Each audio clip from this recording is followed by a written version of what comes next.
Então, é para que os irmãos que começam a assistir o podcast, eles entenderem, né? Que é uma pessoa praticamente que estava dentro do Brás, né? Ali com todas as... Nós aqui tratamos esse canal, nós temos um propósito aqui. Primeiro que aqui é uma prosa, é uma conversa, né? Mas aqui nós temos um viés, uma conexão de falar de Cristo, história de pessoas que passam por processos difíceis, entenderam algo e quero compartilhar, sabe? E eu vejo você aqui nessa mesa nós conversando, proseando, o seu esposo ali, e tem coisas que eu já te digo que é só Jesus para fazer.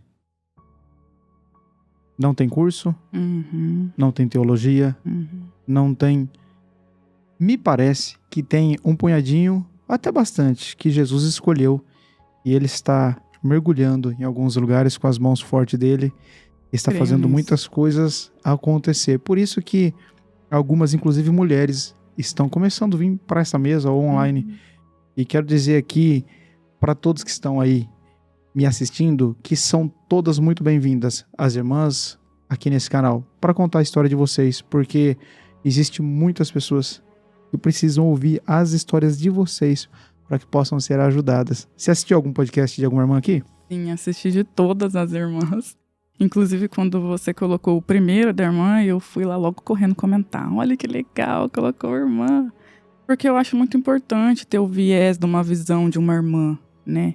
Até por ser uma igreja muito tradicional, muito cheio de regras, tem-se um peso muito maior nas irmãs. Então eu acredito que no irmão é mais fácil aquilo ficar mais, né? Na irmã não, já é mais aparente. Qualquer coisa diferente que você faz já é visto, já é olhado, já é julgado. Então eu acredito que é muito legal ter esse viés das mulheres também. Acho muito importante isso e achei maravilhoso o vídeo de todas as irmãs que vieram. E de coragem, né? E de coragem. Até porque não é comum uma mulher ter essa voz, né? Fui muito difícil ter essa voz, porque como eu venho, né, de uma criação bem tradicional, e também já dentro da igreja, tem-se aquela regra que mulher fica sempre quieta. Então eu sempre tive muita dificuldade de falar, tanto que eu falo que hoje eu estou ressignificando algo aqui. Porque tá falando aqui, mesmo que tá entre nós, eu sei que isso vai ao ar, muitas pessoas vão ver, é uma ressignificação enorme pra mim. Porque eu sempre tive medo do julgamento, do que as pessoas iam pensar, do que elas iam falar.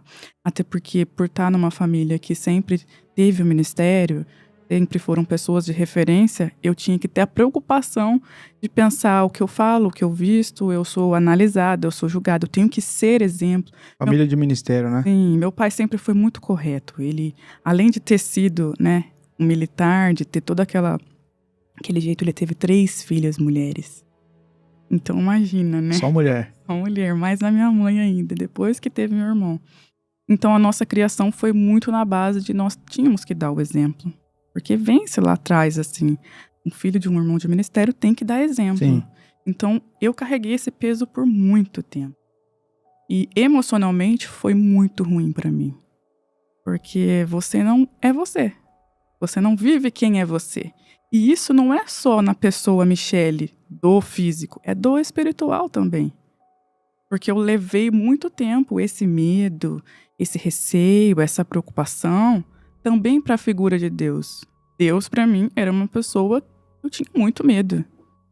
Né? Eu tinha que tomar cuidado se eu fizesse uma coisinha ali diferente das regras que às vezes nem eram bíblicas, eram institucionais. Eu podia sair na esquina e um carro me atropelar. E era Deus que tinha me aprovado. Então era esse Deus que eu conhecia. Deus rigoroso. Claro que hoje eu sei que Deus é um Deus justo, mas Ele é um Deus muito amor e misericórdia.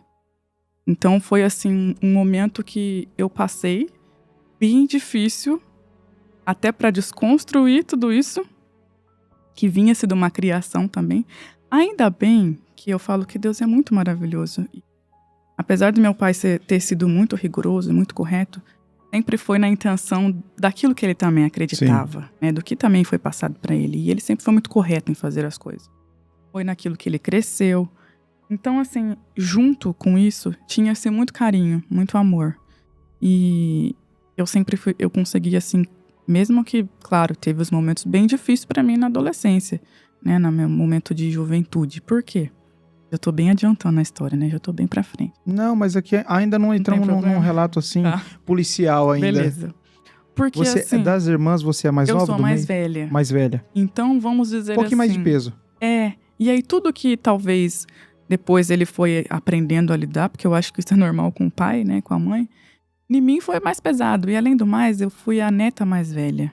Eu fui a sobrinha mais velha. Então, eu era a primeira, né? Já logo entrando nesse meio. E então, assim, tinha um peso bem grande. Eu lembro que quando o meu primeiro teste que eu fui fazer, ele já era regional. Tinha aquela coisa, é a filha do regional. Então, tinha que ser perfeito. Eu não podia errar. Tinha aquele peso, aquela preocupação, né? Você era filha de regional. E aí, eu lembro que meu teste era um sábado à tarde. E ele me acordou 7 horas da manhã. E a gente ficou ali estudando até quase a hora de eu almoçar e sair. Ele ali do meu lado, contando os tempos. Então tinha aquela coisa, meu Deus, eu tenho que chegar lá, tem que ser perfeito, não pode errar. Então, queira sim, queira não, tudo isso mexeu muito com o meu emocional. E quando você vai ficando mais velha, né? Que aí você começa realmente a entender a vida, vem a maturidade, veio o filho.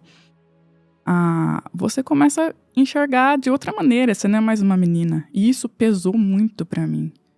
Porque aí foi onde eu comecei a ter as crises de ansiedade, comecei a ter algumas crises mais fortes, de pânico. Quando você foi pro teste, você já era adolescente? Já, eu tinha 12, 13 anos quando eu fiz meu primeiro teste. E o primeiro teste que eu fiz, que foi pra reunião de jovens, eu fiz no sábado. No domingo era a primeira vez que eu ia tocar dentro da igreja, era um ensaio regional. Nossa. Então imagina, uma menina que mal alcançava o pé na pedaleira, porque eu sempre fui pequenininha. E era a primeira vez que eu tava tocando e era no ensaio regional. Se você tava indo pro teste com 12 anos, você começou a tocar com quantos anos? Essa idade, mais ou menos. Eu oficializei rápido também. Acho que foi uns 3 anos só de estudo. Porque quando eu comecei com 4 e parei, voltei com os 9, ele falou assim pra mim: você vai voltar? Vou. Então agora você vai levar a sério. Você parou com 4 anos? Voltei com 9. E voltou com 9. Não, agora eu vou levar a sério. Tem certeza? Não, tenho. Agora eu vou. E aí eu levei a sério. Então, acho que... Eu não lembro exatamente, mas eu acho que eu tinha já 12 anos. Porque eu já tinha batizado também, porque eu batizei cedo.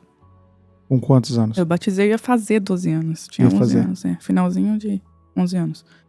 Então, já entrei cedo tocar na igreja, né? Então, assim, a minha vida, Daniel, foi igreja. Mas assim, eu imagino, não sei se foi, que o seu mundo e o ambiente eram irmãos de ministério na sua casa. Só. Conheci muitos irmãos encarregados, famosos, viagem e tal. Todo aquele esquema que tem, né? E meu pai, ele sempre foi muito família.